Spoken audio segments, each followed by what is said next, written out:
The Nigerian state is currently in a state of turmoil with a dwindling state of the economy, impending fuel price hike, incessant kidnappings and banditry, abductions of critics by the state security apparatus, as well as the obfuscation of the civil space in Nigeria. The question is the country gradually descending to the abyss of disintegration? Welcome to Sahara TV's State of the Nation with Martin Onovo, a former presidential candidate for the National Conscience Party and the head policy of the Movement for Fundamental Change. It's a pleasure having you on Sahara TV. Thank you very much. On February 25, 2019, General Muhammadu Buhari retired, won re-election as Nigeria's president with a promise to revive the economy, fight corruption, and end insecurity problems. 2 years after, as a Nigerian, what, in your honest and unbiased view, has changed? Well, the first thing is, did he win the election?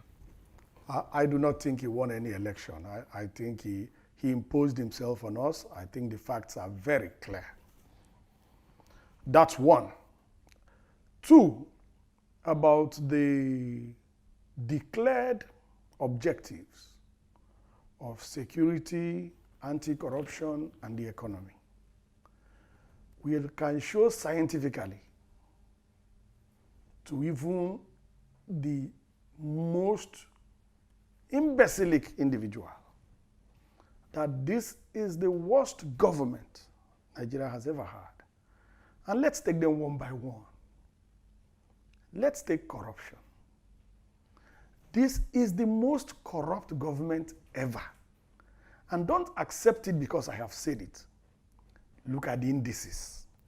And I'll give you three clear indices. We just scored 149 in Transparency International's Corruption Perception Index.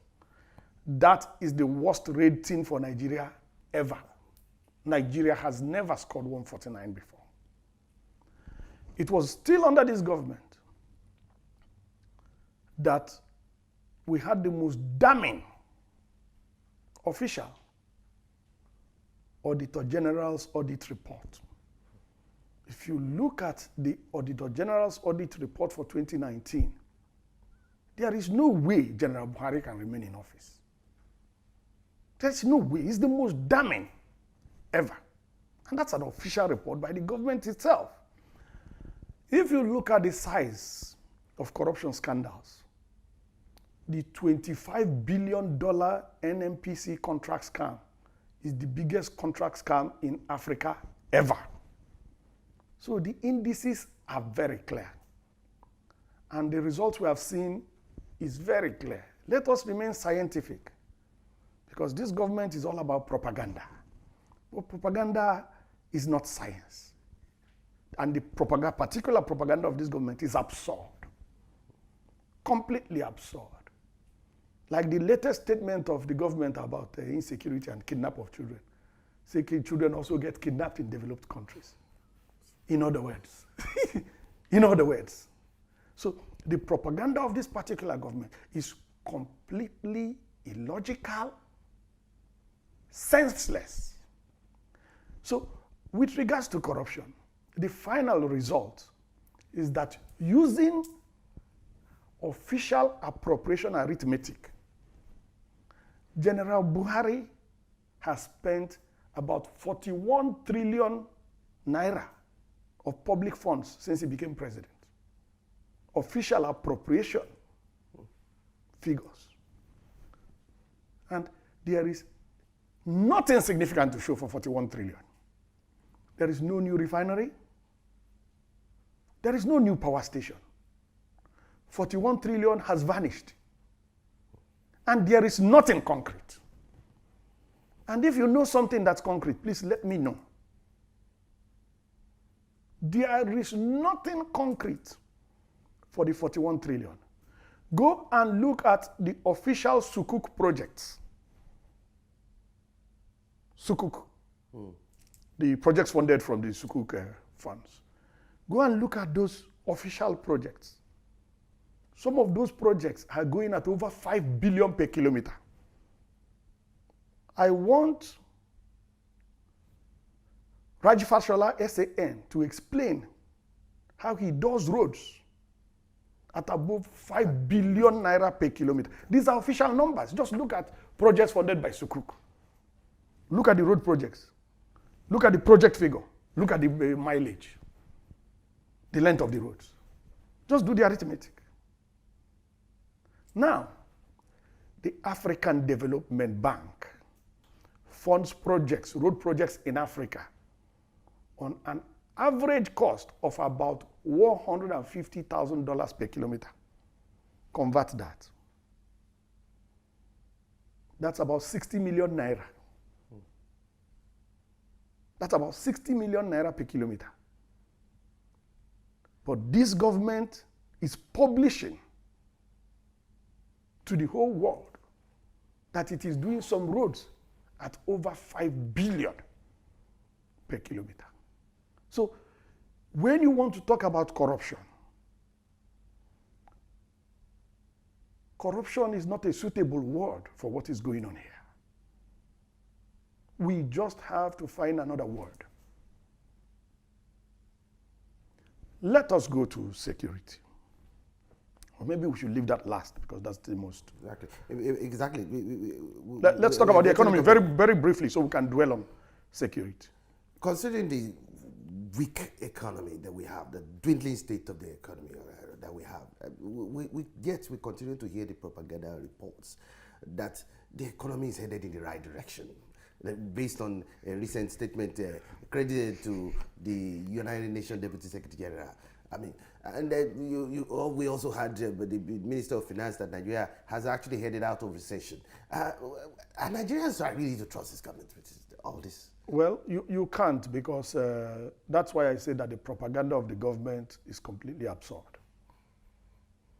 Let us look at the 5 universal criteria for macroeconomic assessments.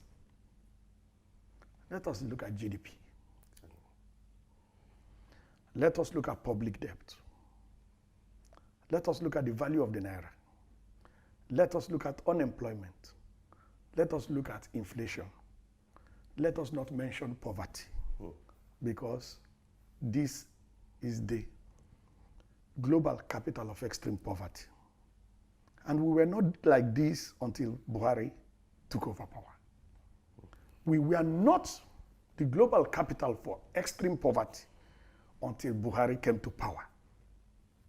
So Buhari, his government, is responsible directly for driving the fastest growing economy in the sub-region, driving it to extreme poverty. GDP, official figures. You have been in 2 recessions in quote. No, because they are not recessions. But I'm using recession so that people will know what I'm referring to. This is not, we didn't just come out of a recession. The country is in a depression, economic depression. That is the right technical definition of the situation of the Nigerian economy. It's a depression. Calling it a recession is part of the rhetorics of the absurd propaganda that I talked about. Senseless propaganda. Propaganda directly at the face of the facts, contradicting the facts. This is a depression. What is a recession? A recession is that you have a decline of your GDP in 2 quarters. That's a recession. Simple. 2 quarters of GDP decline, that's a recession. What has happened in the Nigerian economy cannot be correctly called professionally a recession. And there's a professional, correct term for it. It's a depression. Because it goes beyond decline of GDP. It goes to hyperinflation. It goes to highest level, unprecedented level of unemployment. It goes to an unprecedented level of debt. Already the country is in a debt trap. And the next stage is a debt crisis. And we're almost surely there. Unless something miraculous happens.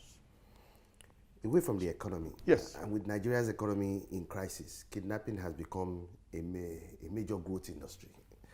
With mass kidnappings of girls and boys at boarding schools in northwest and in the northern part of Nigeria happening at an average of every 3 weeks now, based on the facts and figures we have.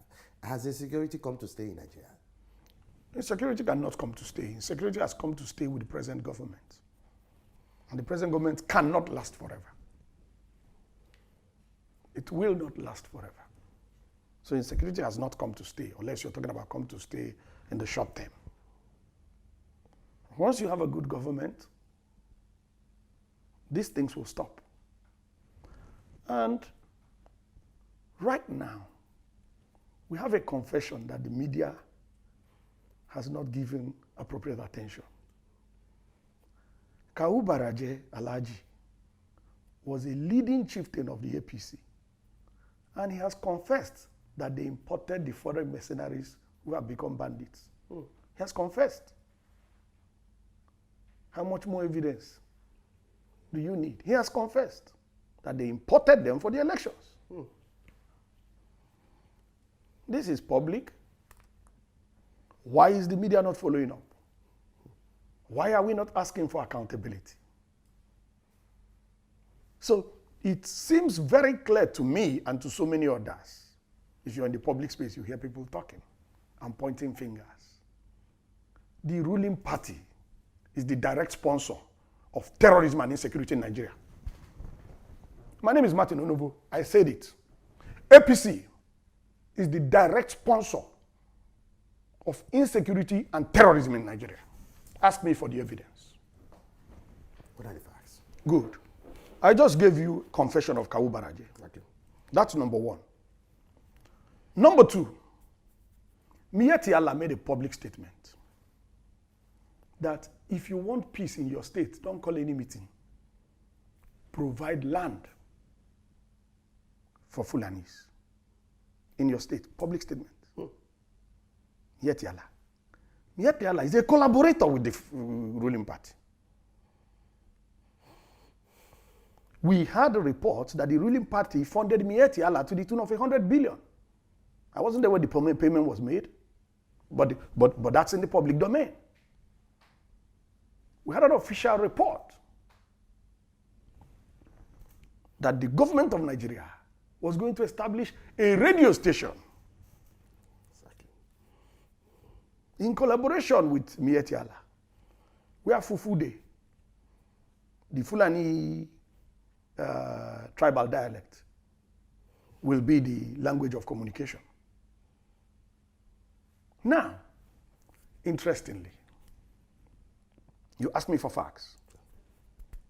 We have it on the authority of the Ondo State government that the PRO of Miyetti Allah in Ondo State led the criminal suspect gang that killed Parafa Shoranti's daughter. That is on the authority of the Ondo State government. And they have been arrested. And the leader of the gang is the PRO of Miyetti Allah in Ondo State. We have it on the authority of the Nigerian police that a headsman was arrested with a military rifle in Plateau State. I have the number of the rifle. I can send it to you by SMS. I just need to check my records. I have the rifle number. We have it on the authority of retired Colonel Nyam that the Fulani headsmen repelled in Ogoja were using Nigerian army rifles from the barracks in that vicinity, and that the soldiers came to collect the rifles back. Now, who is the commander-in-chief of the Nigerian Armed Forces? Who should be responsible for the activities of these armed forces? We have it on the authority of General Danjuma. Danjuma has commanded these forces. We have it on the authority of General Danjuma. that the armed forces are conniving with the bandits that are killing citizens.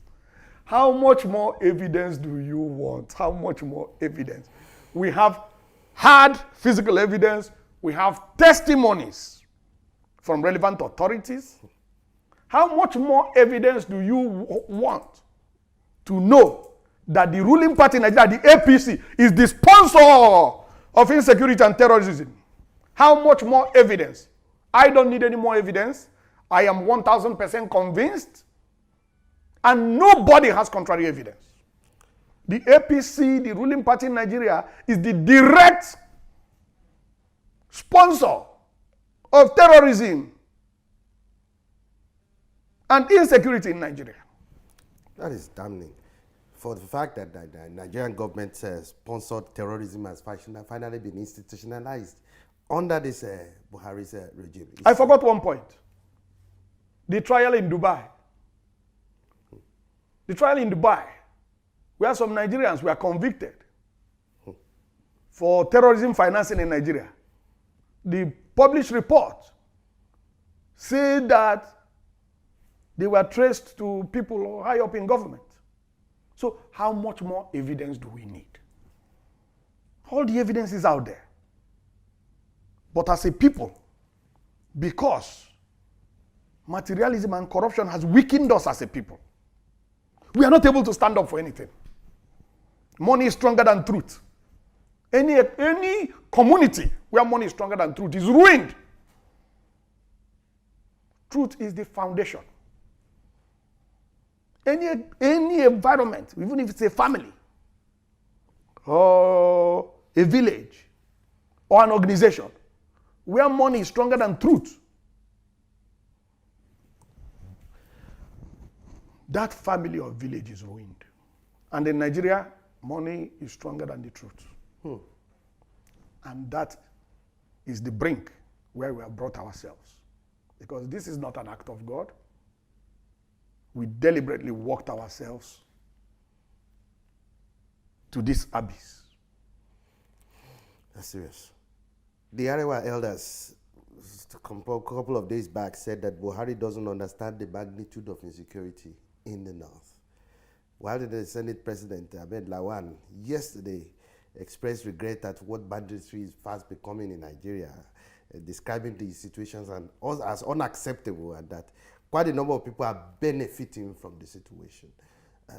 What's your take on this? Well, if the media continues to give credit to comments made by direct suspects, members of the ruling party, well, I will not be part of that. I will not be part of that. Several army operations have also been launched with regards to fighting insecurity in the country, as a matter of fact. And most of these operations have proved ineffective, as a matter of fact. Why is that? Well, if you believe Gumi, and I believe him, Sheikh Gumi, if you believe him, I believe him. If you believe him, he's deliberate. He says the security forces know exactly where the bandits are. This is on the authority of Gumi. And you cannot say he's wrong, because he went and met with them. When he was asked on TV, how is it that you know where the bandits are and the security forces don't know? He said the security forces know exactly where they are and where all their camps are. So is that not additional evidence that the ruling party is the sponsor of terrorism and insecurity in Nigeria? How does the country get out of this conundrum at this point in time? The government matters Onovo. Get rid of the commander-in-chief, and there are constitutional means. We have said Buhari must go. We said that how many years ago? Buhari needs to go. Buhari is the leader of this ruling party. Buhari is the commander-in-chief of the armed forces that are conniving. Buhari needs to leave. Buhari should have left office 5 years ago. Nigerians are directly responsible by continuing to tolerate Buhari in office. We have rejected Buhari 5 years ago. We have called on Nigerians to reject Buhari. If they continue delaying and waiting to 2003, God help them to get to 2003. God help them to get to 2003. A dead man does not get to 2003. That's serious. Fashiransi's daughter is dead. Go and wake her up first. You go and wake her up. All these people waiting for 2003. When they die, they will see 2003 in their grave. So are you of the view that this country might not survive to 2023? I think it's clear. If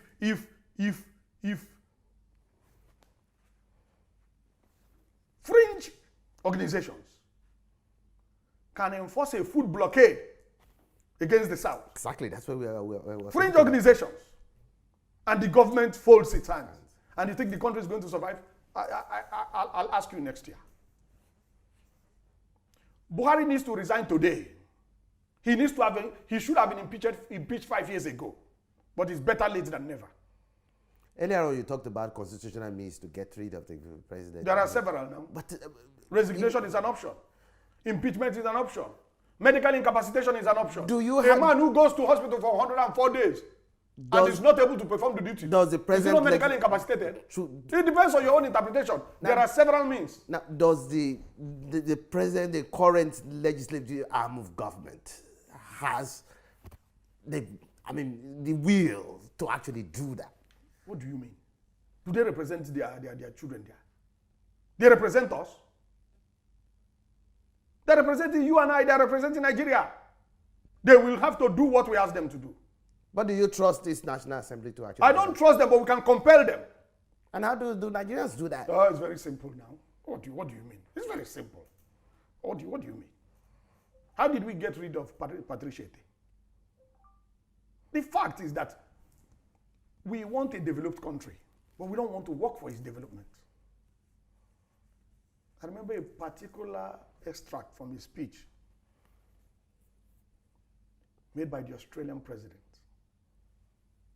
How Australia was built by sweat, blood, and steel. That is how you develop a place.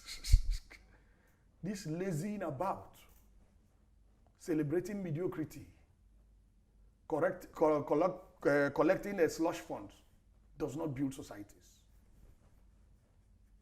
And I tell you, the majority of Nigerians are involved. Journalists with their brown envelopes, police, lawyers, politicians like myself. Too many people are involved. And that is why we're where we are. And remember what I said. When money becomes stronger than truth, a society is ruined. The foundation of a society is on morality. Even the law is built on morality. Even the law is built on morality. The foundation of a society is on morality.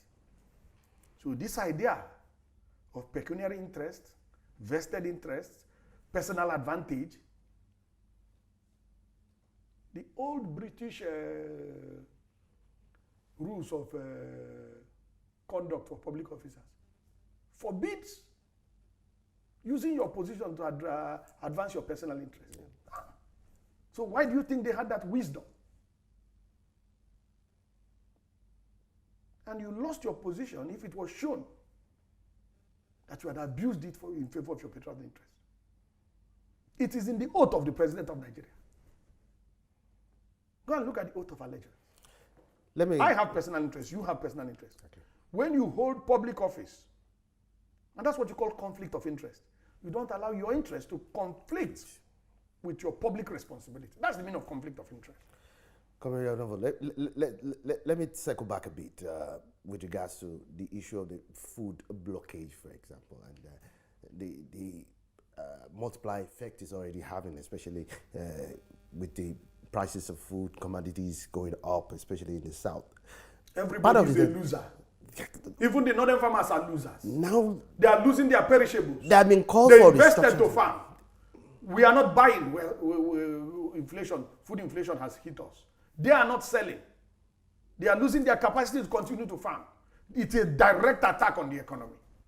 But with a president that does not have WAEC, he will not understand the consequences. That's serious. Finally, they have been called for restructuring of the country in itself. The country needs to be restructured immediately. What kind of restructuring are we talking about? 6 zones, 6 constitutions. Very simple. The details can easily be worked out. 6 zones, 6 constitutions, and the Federation Constitution. The details can be worked out. What are the details? The exact details of devolution of powers. And we're not starting from 0 point. We can start from the foundational independence constitution that was negotiated at the Lancaster Conference in London. That was the independence constitution of Nigeria, the foundational 1960 constitution. We can start with that. We can start with that. Do that now, and you will bring back the old competition that you had with the regions. And then the diversification of the economy that we have been paying lip service to in the last 40 years will naturally occur, because the zones will develop their economies using their competitive advantages. And it has happened before, so I'm not giving an academic theory. It had happened when the West, Southwest, was promoting its cocoa export. The Southeast was promoting its palm oil export, and the Northern region was promoting its groundnut pyramids. So it has happened before. We'll just go back to that. But you see, with the national cake mentality of every Nigerian, share, give me my share. Nobody bakes the national cake. No. But everybody wants to eat and get a lion's share. So the competition today is in how much share I get, not in how much I contribute. So you take that away. You take that away. You don't bring all the VAT from Lagos and Anambra State, and then you pay it to Kano State, a larger proportion to Kano State that is destroying, crushing the brewery industry and destroying the beer, which is the source of the VAT on beer. It doesn't make sense. Nobody is saying they must drink beer in Kano. If they don't want to drink beer, okay, they should not worry about the VAT from beer. If in Enugu people say it's the VAT from beer that is going to be their life, let them drink it and benefit from the VAT. It's that simple. But this federation account, national cake mentality, is at the root of the lack of productivity in Nigeria. Because I can contribute nothing to production, and then I get maximum from sharing because I have a political advantage. Comrade Onovo, times well spent. Earlier on, circling back to where we began, we started this interview. We asked the question, is Nigeria on a sojourn to an abyss of disintegration? What could be done or should be done at this point in time to prevent that? Well, I can tell you that if General Buhari announces resignation today, properly worked out, tension will come down immediately. I can tell you that even if the same General Buhari, as incompetent, according to Aisha Yesufu, and as inept and clueless as he is, according to Aisha Yesufu, if he announces a restructuring agenda and sets in motion the process, the tension will come down. If he does not, those helicopter gunships in Olu will be brought down. Yes, the people are going to mobilize and defend themselves. The Nigerian people will mobilize and defend themselves. And don't forget, Danjuma told us 3 years ago to defend ourselves. Now the Minister of Defense told us to defend ourselves. We agree with Danjuma, we agree with the Minister of Defense. We will mobilize and defend ourselves. And we will neutralize those armored tanks and we will bring down the helicopter gunships. Believe it or not. Comrade Onovo, thank you very much for being on the program. Thank you.